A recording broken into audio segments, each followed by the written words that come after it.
All right, let's get started. Um, so good morning, good afternoon, and good evening, depending on where you're joining us from today. And welcome to the launch event for the menu of measures for gender-based violence risk mitigation in the education and emergencies sector. My name's Lauren Gherkin. I'm the INEE Gender and Inclusion Coordinator, and I'm pleased to be your moderator today.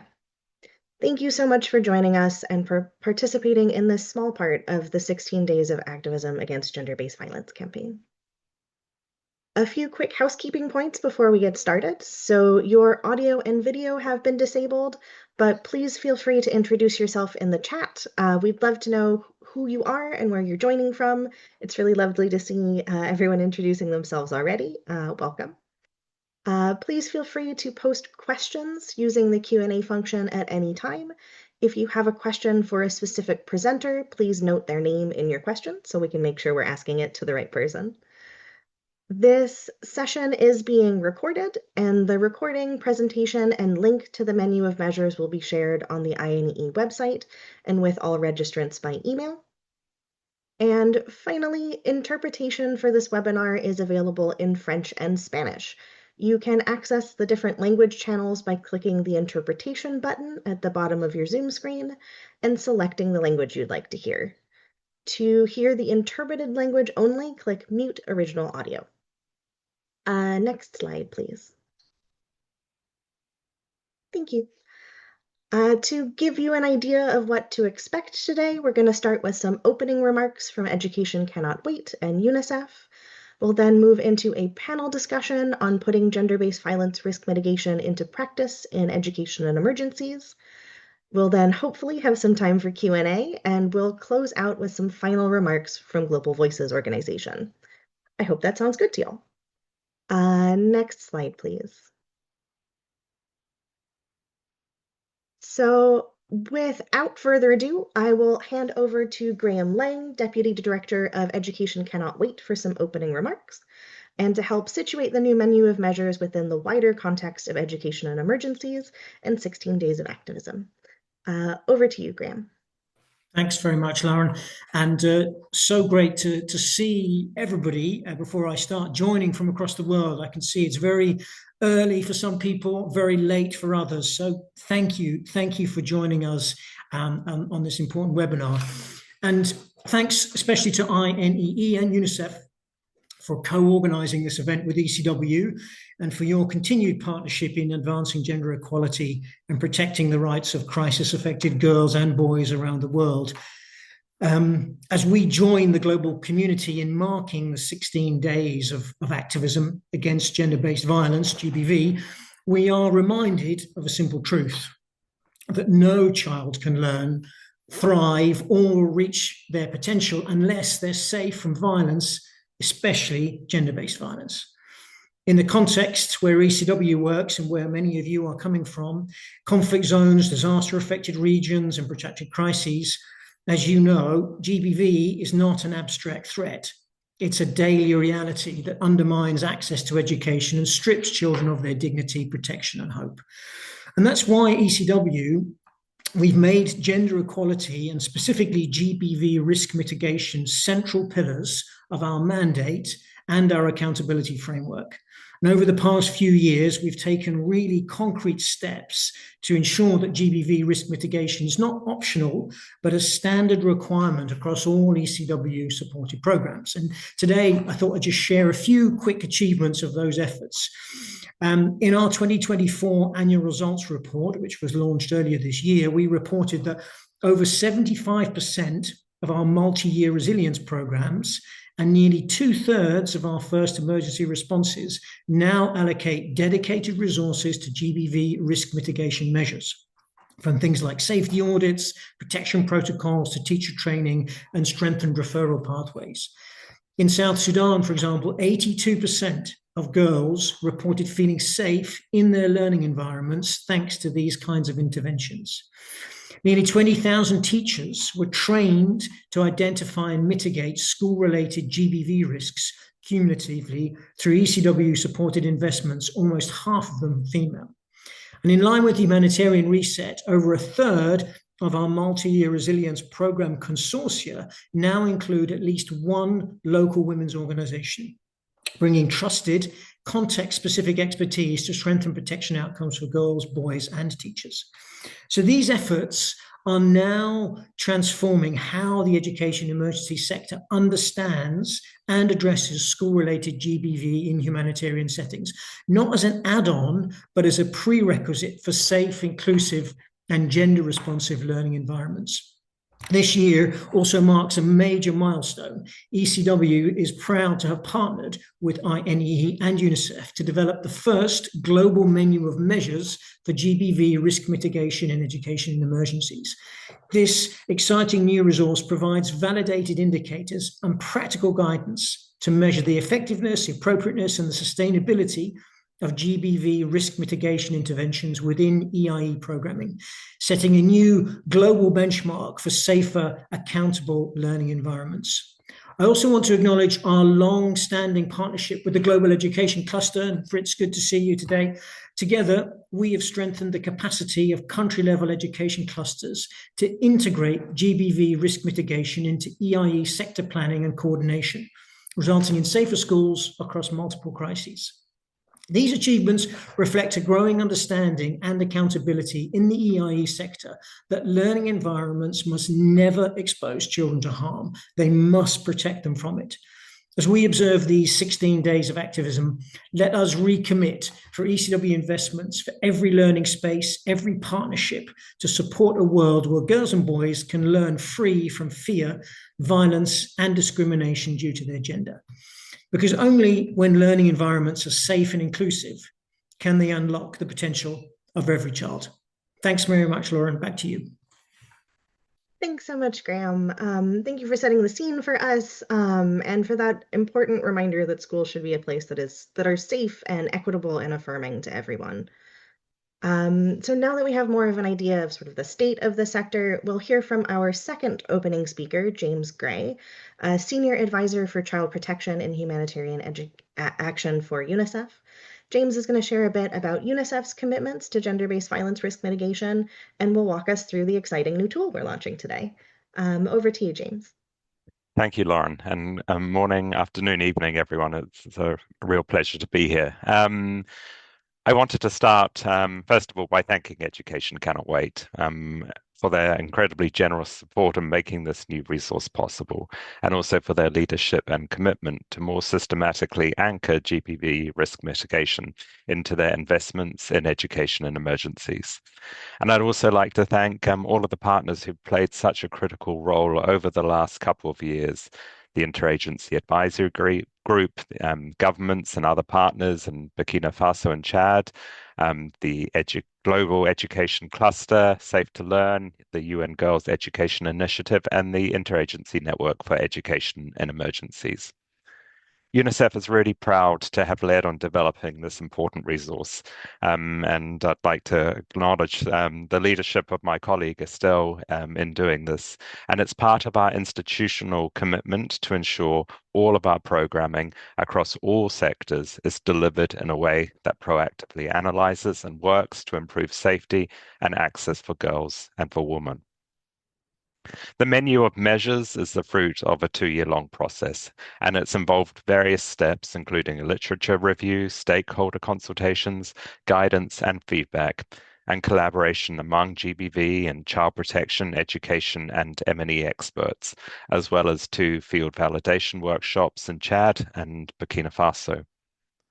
The menu of measures is a set of output and outcome level indicators, and it has very practical and adaptable quantitative and qualitative questions to support data collection on GBV risk mitigation.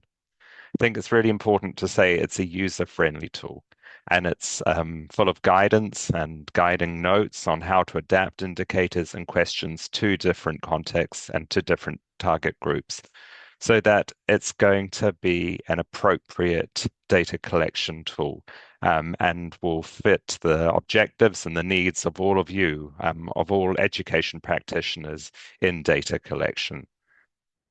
I also wanted to reiterate Graham's earlier point that children cannot fully enjoy all the benefits education offers if they are unsafe. Across the globe, fear of violence in, around, and on the way to school restricts attendance. It limits participation and it contributes to dropouts, particularly among girls.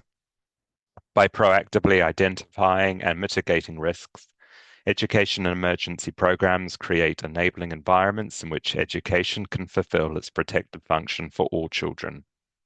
And doing so also has the additional benefit of helping children feel more to help ensure that more children who experience violence in other areas of their lives will see schools as the safe and trusted places to seek care and support. So UNICEF hopes that colleagues delivering education programming in both humanitarian and development contexts find the menu of measures helpful, particularly for strengthening access and retention of female learners and teachers in the education system, in contributing to a safe, inclusive, and violence-free learning environment for program beneficiaries, and in improving the overall quality and effectiveness of the programs. Thank you, Lauren. Thanks so much. Thanks so much, James, for that quick but comprehensive overview.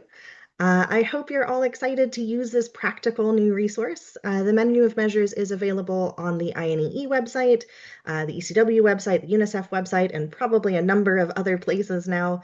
And you can find the link to that in the chat. So we do really hope that you use it. We are going to move now into our panel discussion on putting GBV risk mitigation into practice in education in emergencies. We have 4 wonderful speakers with us today. If you wouldn't actually mind hitting, yeah, perfect. 4 wonderful speakers with us today. Gemma Wilson-Clark, head of the Safe to Learn initiative, Josephine Drama, head of the executive director for the Global Voices organization, which is a woman-led organization from South Sudan, Elizabeth Dartnall, executive director of the Sexual Violence Research Initiative, and Friedrich Affolter, global education cluster coordinator for the Global Education Cluster.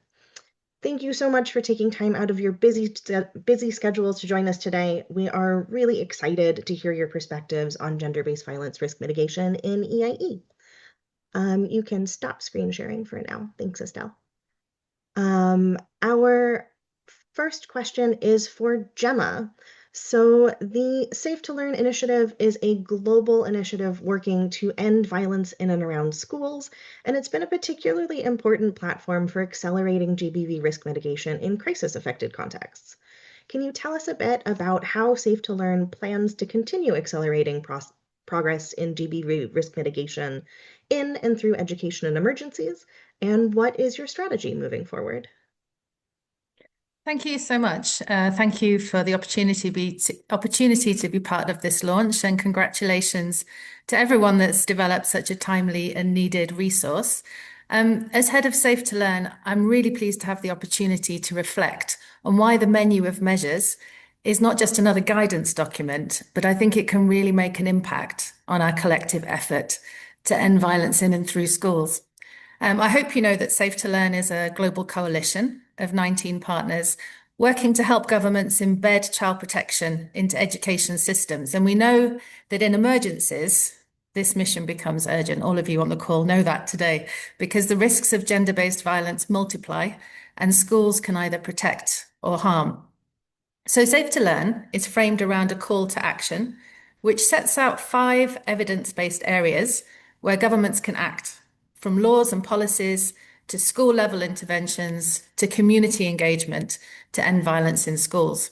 And to date, 20 countries have endorsed the call to action. And I mention this because it includes countries with conflict zones and protracted violence. And many more governments and partners refer to the Safe to Learn framework when looking at how to embed protection in education systems. So when I looked at the menu of measures, I could really see how this will strengthen implementation of the call to action, because it provides action-orientated guidance that's specific to EiE and crisis contexts. So for Safe to Learn, this tool will definitely inform the advice that we give and our partners give in emergency contexts and will advocate towards ensuring these measures become standard practice in crisis response. So I thought it might be helpful, because that's what I was asked to do, to give some examples of how the menu of measures can inform each of the 5 areas of the Safe to Learn call to action very, very quickly. So the first area of the Safe to Learn call to action is to strengthen laws and policies towards ending violence in schools. So here, through Safe to Learn, we can use the menu of measures to support governments to consider GBV risk mitigation in the design of education sector plans and EiE response plans, so really grounding this work in national plans. The second area of the call to action is to strengthen violence prevention and response at the school level. And here, the menu of measures really reinforces the Safe to Learn framework because it promotes evidence-based interventions such as teacher codes of conduct, confidential reporting mechanisms in schools, and survivor-centered referral pathways. Thirdly, the Safe to Learn call to action promotes a whole school approach to shift harmful social and gender norms that can drive violence in schools. And again, the menu of measures aligns with Safe to Learn, working to ensure that girls' voices and marginalized groups are heard and inform the behavior change campaigns that are needed to challenge gender-based violence in and around schools and within communities. The last 2 areas of the call to action urge governments to invest resources and use evidence effectively to end violence in schools. And I think this is a real value add of the menu of measures because, as Graham said, and James, it includes validated indicators to track progress and promote investment in data systems that can capture GBV risk mitigation outcomes alongside learning metrics. So really bringing the sectors together. I did want to just comment that I don't see this menu of measures as replacing existing guidance like the UNGAI SRGBV Toolkit or UNESCO Global Guidance on SRGBV. Those resources provide comprehensive frameworks for prevention and response across all contexts and within education systems as Safe to Learn partners. But what this menu of measures adds is specificity. So practical field-tested actions and indicators tailored for emergencies. It operationalizes GBV risk mitigation in crisis settings within the education sector and complements existing guidance. So let me end by recognizing that this guidance is certainly a tool that will advance our collective efforts to end violence in schools in emergencies, but tools only matter if we use them. So today, my call to action would be to ask that each of us thinks practically about how we can integrate these measures into education responses in the crisis settings in which we work. And if we do that, then each of us will have contributed towards ensuring that every child everywhere is safe to learn. I'll end there. Thank you. Thanks, Gemma. Wonderful to hear how the menu of measures can support the important work that Safe to Learn is doing. And thanks for highlighting how this new resource can complement some of the tools that already exist. Really appreciate that. Our next question is for Josephine. So, as the leader of a woman-led organization, I'd love to hear your thoughts on the important role that women-led organizations play in GBV risk mitigation in education. What would you say is the unique added value that women-led organizations bring in ensuring that schools are free from violence? Thank you. Good afternoon, good morning, good evening, colleagues, panelists, partners, and donors. I'm privileged to be part of this convening. Thank you. I would like to say that I will go straight to the response. As a representative of a women-led organization actively engaged in supporting GBV programs, particularly in South Sudan, I will highlight the unique value women-led organizations bring in creating schools free of violence. First, as a women-led organization, our strength lies in our lived experiences. That means that we recognize the subtle forms of violence in schools, like the harassment, intimidation, bullying, among others, that others might overlook. We undertake awareness-raising sessions on the different forms of this violence as a risk mitigation forum for girls and boys in schools, that when they understand the dangers, they are likely to protect themselves. And so this awareness raising is an information session for them. Secondly, we carry the trust of our communities as women-led organizations. We are deeply rooted in the local communities, making us to be trusted voices for parents, teachers, and students. Our cultural understanding allows us to address sensitive GBV issues in ways that resonate with local norms while promoting positive change. This makes us, for example, to disseminate the referral pathways about availability of services and the importance of access to timely and appropriate services. That trust allows us to break the silence around violence, encouraging reporting and reducing stigma in a way. Thirdly, women-led organizations bring holistic and gender-sensitive approaches. We integrate psychosocial support, awareness campaigns, teacher training, and advocacy. For example, we train teachers on GBV risk mitigation to spot early warning signs by identifying GBV risks in schools and equip boys and girls with life-saving skills to challenge harmful norms. We also train teachers on GBV prevention, child safeguarding, and positive discipline. These are some of our added values. We also empower students, both boys and girls, to know their rights, to speak up, and become peer advocates against violence. Fourthly, we are advocates. Our advocacy ensures that schools are not just places of learning, but safe spaces where every child can thrive. We often provide safe spaces for girls and survivors of violence, both within and outside schools. We ensure that survivors receive psychosocial support, referral services, and empowerment opportunities. We work with teachers to conduct dialogues to shift harmful norms and to embrace positive cultural diversities. Finally, we serve as role models.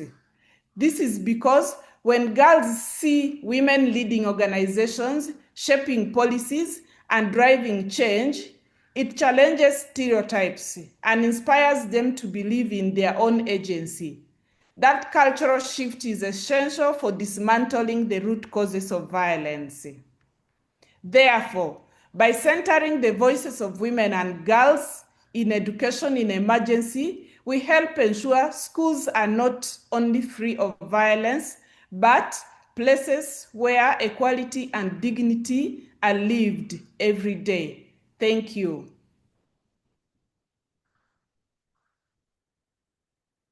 Thank you, Josephine. I think you make some really important points, particularly around the trust needed to talk about such sensitive topics like gender-based violence and gender norms. So I think that brings us to our next question, which is for Fritz. So we've just heard about the important role that women-led organizations and local actors play in gender-based violence risk mitigation. My question for you is about the role of global actors. So what role can they play? What role should they play? And how can global actors ensure that GBV risk mitigation remains central to EIE coordination at both the global and country levels? Over to you. Thank you. It is really, really good to hear, first of all, from Gemma, how systems can be need to be transformed in order to be effective and all-encompassing. But also hearing from Josephine about the power of local organization to bring the voices from the field to the wider community. I want to talk a little bit about what global actors can do, and particularly the clusters, because it is not just about programs, it's also about coordination. And programs can do amazing things, But if you have organizations who are highly competent, it's still only 1 or 2 or 3 organizations. But we want to have the community of partners to come together, and by working in a synchronized way, amplify impact. So on the one hand, building capacity of local organizations is, of course, a very, very important, or of national partners is, of course, a very, very important concept. But we also want to basically ask ourselves, how can we bring the community of partners to a level where they can play, where they really have influence. And this is where coordinated response is hopefully another opportunity to reach more communities. The Global Education Cluster, for example, was active this year in 25 different emergency and crisis settings. And we were working with 850 partners alone. And more than 60% of the 850 partners across those 25 contexts are local organizations. Now, wouldn't it be great? It would be a splendid opportunity if we could disseminate knowledge, and if we could build a capacity, and if we could draw the feedback from the local organizations and disseminate it among the communities of partners. So I think we need to look at this one also. Otherwise, how can we ever reach scale? As you know, given the funding shocks of 2025 and the humanitarian reset, there is a lot of reprioritization. But one element which continues to be even stronger than in the past is localization. And therefore, GBV sensitive education emergencies should be realized by working with localized partner forums like the organizations which Josephine represents. And because this plays such an important role, we together with ECW are currently running case study research funded by ECW to look how context-sensitive strengthening of local women groups can create a more context-specific and a more fit-for-purpose institutional capacity on the ground. We find that we are discovering that it is not enough to basically delegate authority to local organizations, but that we also need to work with them on building institutional capacity in the areas where they demand support, so that they can influence, persuade, monitor, and speak out better. I think another area where we could support local partners is in the area of anticipatory action and preparedness. And we should also work with local partner organizations and local women groups to not only think about education in emergencies, which is gender sensitive and GBV oriented, but we should also look at how schools can become platforms where other social service providers like WASH, health and nutrition can deliver their services, so that we have a comprehensive approach to strengthening the resilience of communities and thus women and girls. So what I was saying right now is the ideal, but I also need to be realistic, and I want to go from the ideal to the real. We have a lot of funding cuts, coordination and IM and information management capacity is hitting us hard.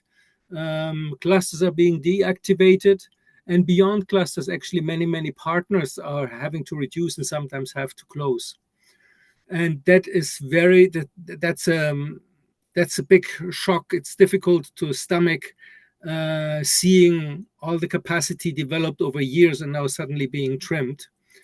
But I would also like to say that despite the fact that budgets are being cut and therefore programs are being closed, the demands and the needs are not going away. And there is demand will continue to be voiced. And we, the global organizations and also the clusters, we have the supplies, the tools, the instruments to provide a response to this demand. So we have the supplies to meet the demands. And it is my guess that despite all the talk of budget rationalization, that eventually backstopping support will come back because coordinated humanitarian response cannot work without them. Possibly we need to build a backstopping capacity with rapid deployment capacity. We had that in the past. It probably will need to be enhanced in the future, because that's the only way to operationalize localization and still be able and possible to go on scale. So in summary, global partners want to think how they're together in a complementary fashion can enable local organizations to meet the demands to step up humanitarian response in the future. Thank you. Thanks, Fritz. Particularly appreciate your points around amplifying the work of local actors, making sure they have a seat at the table when decisions are being made, as well as being important dissemination and advocacy partners. And we'll come back to a question on funding, I promise. Our next question is for Elizabeth around measurement and evidence. So how can measuring gender-based violence and generating quality evidence about gender-based violence risk mitigation impact the quality of education in emergencies? What effect would this have on students' learning outcomes or experience of education? Over to you. Thank you so much, Lauren. And I'm really excited to be part of the discussion because for those of you who don't know the Sexual Violence Research Initiative, we are a global network working to advance and build knowledge on how to improve responses and prevent violence against women and violence against children unapologetically in low and middle income countries. And as part of that work, we're trying to really bridge the humanitarian and development world so that evidence, practice, and learning move in both directions, because these problems don't sit in silos and neither should the solutions. So I'm really glad to be here.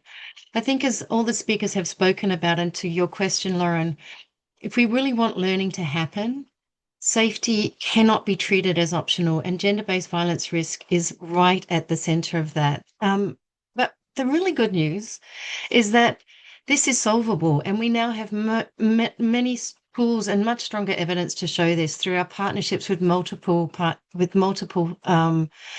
in violence in schools like UNGAI, IDRC, and many other passionate folk working to develop research priorities on this, curating evidence on school-based violence prevention efforts, how to integrate GB prevention into schools.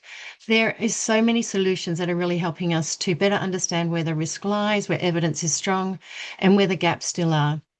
And when we act on the evidence, learning and participation, as we know, gets better. Systems matter, and so do community leadership. And the more that we all align with what the evidence tells us, the stronger outcomes become. I think just to remind us that often we talk about GBV risk mitigation as though it sits outside of education, but I think that's been, I'm talking to the converted here.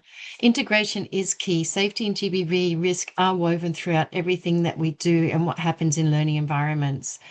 And because education really is fundamentally both about learning about social norms and relationships, it is a central way in which we can scale up good programs. Evidence and good measurement makes this visible. When safety improves, we know learning improves. And also evidence really tells us where the risks are and why they matter for learning. And in crisis settings or humanitarian settings, as in many development settings, the riskiest places are often the everyday ones. When we go on our way, when we walk to school, where we go to take a break, the latrines, crowded classrooms, and of course, online learning platforms, which we all are learning much more about very rapidly and at speed.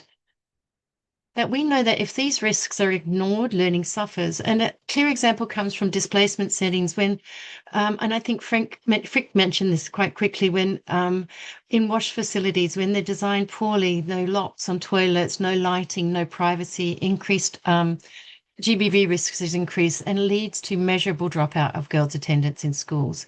If girls don't feel safe, they don't go to school. Attendance drops, participation drops, and over time we see a dropout altogether of society.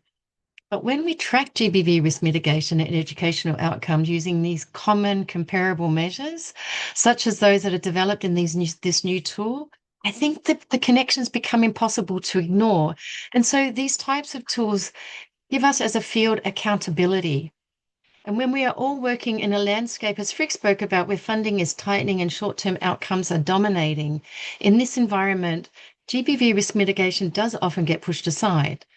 But if we have solid indicators on safety, trust, reporting, and inclusion, we can begin jointly sharing and answering the questions that matter. Are children safer? Are we ensuring that overlooked learners are being protected? Are we reducing risk or simply just delivering on activities? So without measurement and without good intent, we are really just relying on good intentions. So these comparable measurements, gap maps, shared frameworks, help us to track progress across settings, identify gaps, and make the case for investment to hold systems accountable. And very importantly, good measurement must elevate and center children's voices. One of the things I really appreciate about these new measures is that we are encouraging safe and child-friendly feedback. Children do tell us things that often formal evaluations aren't able to pick up. Why aren't children attending? Where are they feeling unsafe? And who are they trusting? And what needs to change? And when we center children's voices in our programs and help them shape the programs, both protection and learning outcomes improve. So just to really pull all this together, evidence helps us seize where the risks are and how they can interrupt learning. It shows us what works to make the learning environment safer. It really does drive accountability and centers children's voices. And through the work like we are launching today, they give us a common practical way to integrate GBV risk mitigation into how education and emergencies is planned, delivered, and evaluated. Thanks, Lauren. Back to you. Thanks, Elizabeth. I really appreciate your point around not working in silos. I think people's experiences don't fall neatly into discrete sectors, discrete categories. So our responses really need to talk to each other, or we miss so many opportunities to make learning spaces safer and more effective. I think that's a really powerful quote. The safety cannot be treated as optional. So thank you for that. Our final question is for anyone who wants to weigh in. So if you wouldn't mind, I'll turn your videos back on. All panelists welcome for this. So this year has been an incredibly rough one for the EIE sector, as I'm sure we're all aware, with unprecedented funding cuts, backlash against gender and inclusion initiatives, and the seeming deprioritization of education. We're at a real risk of losing a lot of the progress that's been made in gender equity and education. And my question for you is about the role of donors at this moment. What is their role in ensuring gender-based violence risk mitigation remains a priority for the EIE sector? And how can we, as educators, as practitioners, as researchers, as education activists, advocate to donors to remain committed and accountable to safe, inclusive, and gender equitable EIE responses? Over to whoever wants to take the question first. I'm happy to jump in, Lauren, if that's okay. Yeah, go ahead. So for me, I think the real question is why are we still having to advocate for children's safety? And that's really a hard question for me to grapple with. I think in some senses, we've all been socialized to believe that this type of violence, especially gender-based violence, particularly within the systems within which we work, is inevitable, something that we have to just live with. But we know we don't. And I think tools like this are really important. We know that GBV is preventable and we have the evidence for what works. And schools are really fundamentally important platforms for scaling up interventions that are effective. And these measures launch really help us ensure that that solvability message is clearer. They show us where the risks are, how to reduce them. They help us develop a shared message across sectors. And so I think that's really really important. So when funding is being tightened, when backlash is great like this, a backlash against science, backlash against gender, backlash against human rights, the role of donors isn't to retreat. It's to really double down on the parts of the problem that we can solve. And we should be really advocating for expanded funding precisely because this is an area where investment we know saves lives and really has an impact on the generational cycling of violence. When we intervene early, we know that we can have long-term impacts in a more cost-effective way. So I think this isn't a niche issue. It really does save lives, strengthen learning, and benefit whole communities. And those are the messages that I think we should be sending to donors. So I think It's about the kind of education system we are choosing to build as a field and whether willing to fund safety and dignity for all children. Back to you, Lauren. Thanks, Elizabeth. I couldn't agree more. Fritz, I see you've got your hand up. Go ahead. So I think there are reasons why we can be a bit optimistic, and of course we also have many reasons for pessimism. But first of all, let's appreciate that the humanitarian reset has not deprioritized safety of women and girls, and the humanitarian reset has emphasized localization. So there is a call for us to engage in strengthening local service providers and to make the work gender sensitive. Having said that, cutting will be brutal. As a matter of fact, some people say it's not cutting funds, it's a financial collapse. And that comes from very, very serious voices in the humanitarian architecture. And actually, Tom Fletcher also says that he does not believe that an emergency response that ignores the ask of affected communities to provide education to their children is a dignified response. So there's actually a third argument. But then he also warns about the financial realities. And I believe we need to slowly move into a way of emergency response, which is not just looking at passing money on to service providers, but we also need to look at community models where communities contribute to responses which then can be backed up with outside technical and then also financial response, but at a larger scale. I remember in Afghanistan there was about 15 years ago, there was actually local women groups who created some kind of shuras where they consulted about issues of the community, and then they did community outreach, which was so impressive that the World Bank picked up that model and later provided technical and financial support. But what I would like to say is then, so we need to look at how we can run cost-effective responses, and we need to learn how local women organizations can produce solutions which are worthwhile receiving support in order to scale them further. Then there are, of course, the arguments that the business case for education equity. UNICEF has produced a paper about that from 2015, which I still find it highly relevant. Then we want to work. Want to have local women groups not only work in education but WASH, health and nutrition, because all that has to do with learning. Then we are talking a lot about education is life-saving, but we are talking about that since 15 years. The argument is understood. It is not being heeded. We need to also say that education is not only life-saving, it is also life-changing. It is life-sustaining.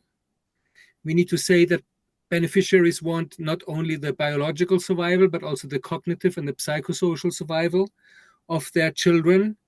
And that if we do not invest in girls' education, we are not just abandoning girls' right to education, but we are also cutting into the potential of women leadership in those societies in years to come. I think we need to ask donors to help us document how local women groups can make a difference. But we also need to learn how to build capacity of many local women groups and not just one. I understand that it is very hard for new local women groups to establish themselves besides bigger local women groups or bigger organizations.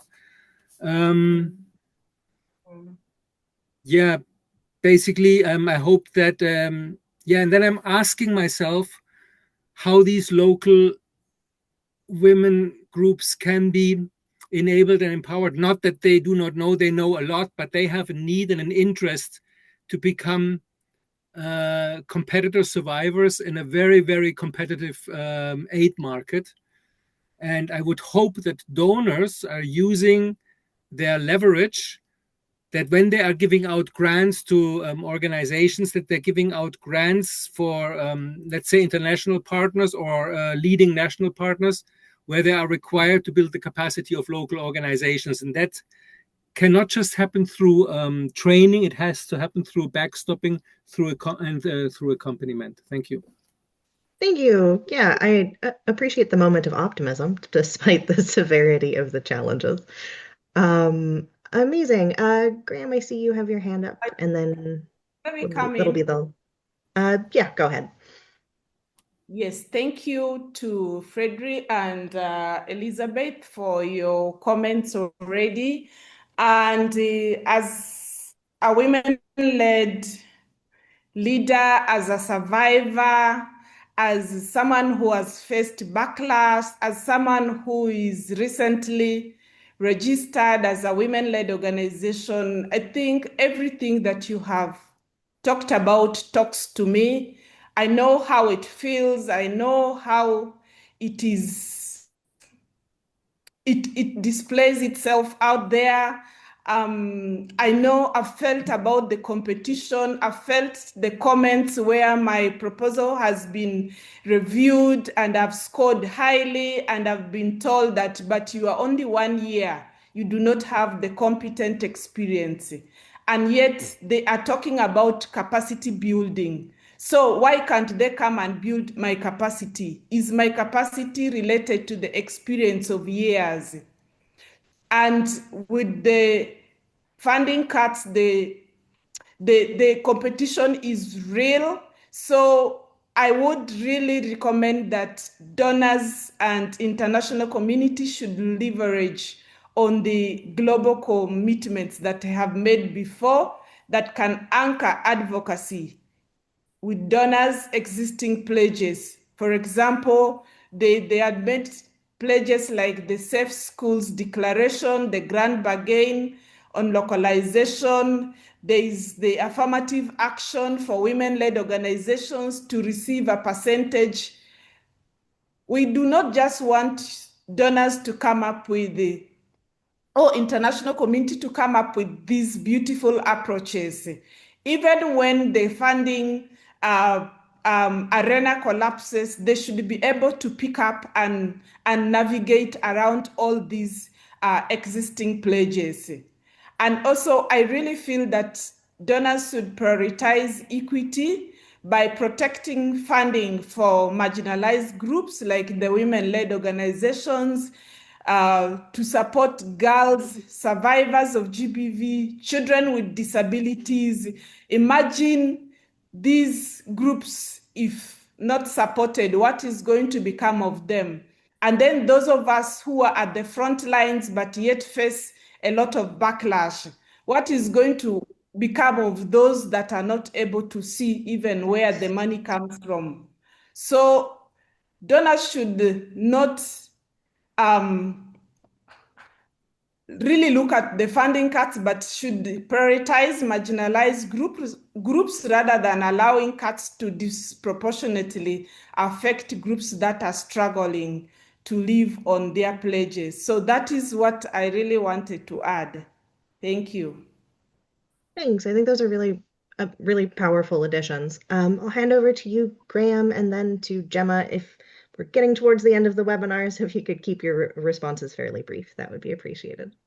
Thanks, Lauren. Maybe I'll come in just briefly from a perspective of a donor. When I hear you, particularly what you just said, Josephine, I think that's critical. I mean, I think what happens, we have a critical role at this point to ensure that safety, inclusion, and gender remain non-negotiable in these responses. That's the role of donors. And I think what happens when resources are tight is that protection standards are often the first to get downgraded, but we have a certain power or influence, shall I say, from our side, that by requiring minimum GBV risk mitigation measures in every investment, we can safeguard that process. I think it's really important at the same time that we balance that the imperative for speed and the agility for humanitarian action. But I think that flexible funding, simplified processes, they allow partners to uphold the GBV risk mitigation standards without slowing down education interventions in an emergency response. So our message is actually quite clear on this, that gender equality, I mean, as I said earlier, and GBV risk mitigation, they're not add-ons. They're foundational to delivering results. And we need to ensure that our funding is contingent upon those and making sure that, as I said, that they're non-negotiable as part of these responses and that they are locally led. And I think that, just coming back briefly, and I'll end here, tools like the menu of measures that we're looking at today give us exactly what we need. They're standardized indicators, they're evidence of what works, and there's a strong basis for accountability even in a really difficult financial landscape. So message is, they're not additional, they're not things that you just add on, they're absolutely foundational. We need to safeguard them and we need to fund them. And I think in ECW's side, we will lead by example. Thanks, Lauren. Back to you. Thanks. Over to you, Gemma. Thanks. Well, I think I'm just going to echo what a lot of the other panelists have said. But I think it's really important that donors have the evidence before they'll invest, as Graham has said. And I think at a technical level, the menu of measures really helps in focusing on the evidence and indicators needed to demonstrate the impact of focusing on protection within education and emergencies responses. But I also think, as Elizabeth said, why do we need to keep making the case for protection within education programs? It should be non-negotiable, but we do have to be strategic in the way we approach funders. And there's a huge focus in the education sector on foundational learning outcomes. And I don't think we've managed to make the case strongly enough that protection is fundamental to learning outcomes in terms of the evidence and data. So I think we should continue to strengthen that argument. And if you're coming from a child protection background, do think about that when you're putting together your proposals. And as Graham also mentioned, more efficient cross-sectoral funding, flexible funding, that allows education actors to integrate protection into their programming as a core requirement, but it also enables education programs to benefit from child protection expertise. And I think that's important in a context of reduced funding, as Fritz was talking about. And I think as Safe to Learn, we're really trying to think in line with the localization agenda. How can we work with donors to help them use their influence at whatever levels they're engaging with government to support national actors to hold governments accountable for safe learning environments, so that we can really focus our efforts on action at the country level when we're looking at how to focus beyond the direct interventions in education in emergency settings. Thanks. So much to all of you for your very comprehensive answers. I will hand back over to Josephine now for some final thoughts before we close out the webinar.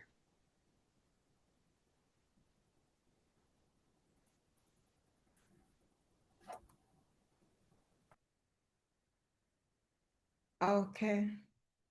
So is it time for me to make my remarks? Yes, please. Okay. Just a minute. Okay, so I am privileged to make this closing remark and a call to action. Distinguished colleagues, panelists, partners, donors, and friends, as we conclude today's global launch of the menu of measures for GBV, risk mitigation in education in emergencies, let's carry forward the urgency and responsibility that this moment demands, a voice that we are echoing during these 16 days of activism against GBV. With over 100 participants in this convening, education in emergency is not just about access to learning. It is about safety, dignity, and hope, as the panelists. Every child, especially girls and survivors of violence, deserve to learn in spaces free from fear and hope. Women-led organizations and survivor-centered approaches are not optional, they are essential. Our voices, realities must shape our collective response. Evidence and accountability must guide us. We cannot afford to treat GBV as an add-on.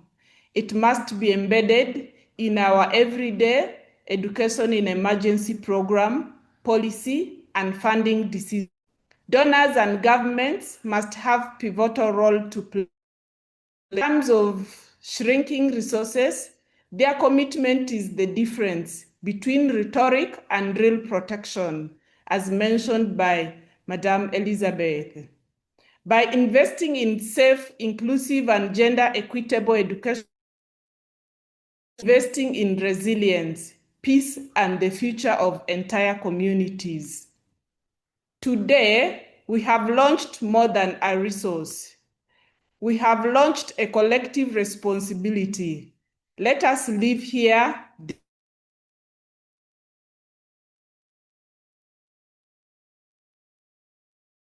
the GBV in emergency interventions. Let us champion survivor-led leadership and ensure women-led organizations are resourced and recognized. Let us advocate relentlessly with donors and policymakers so that safe learning spaces remain a non-negotiable priority.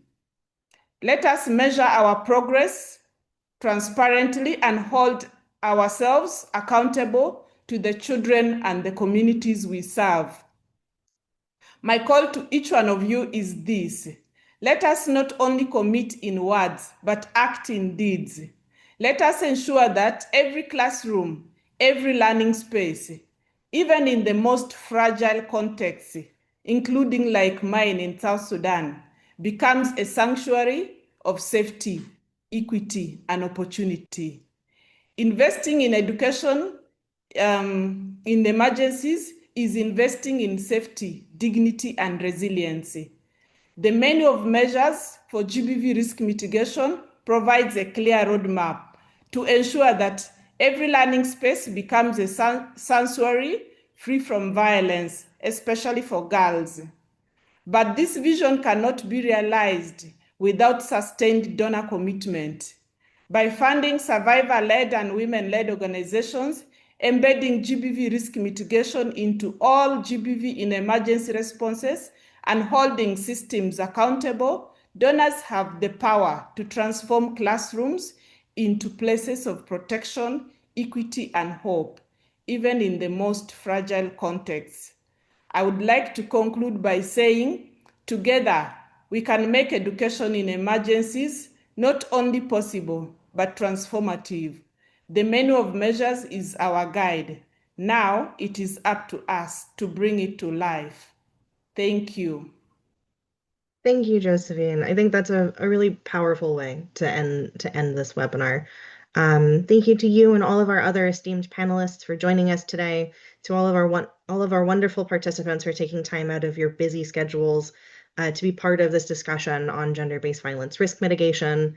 The menu of measures is now available on the INEE website and many other places. Please do check it out, and have a wonderful rest of your day. Thank you.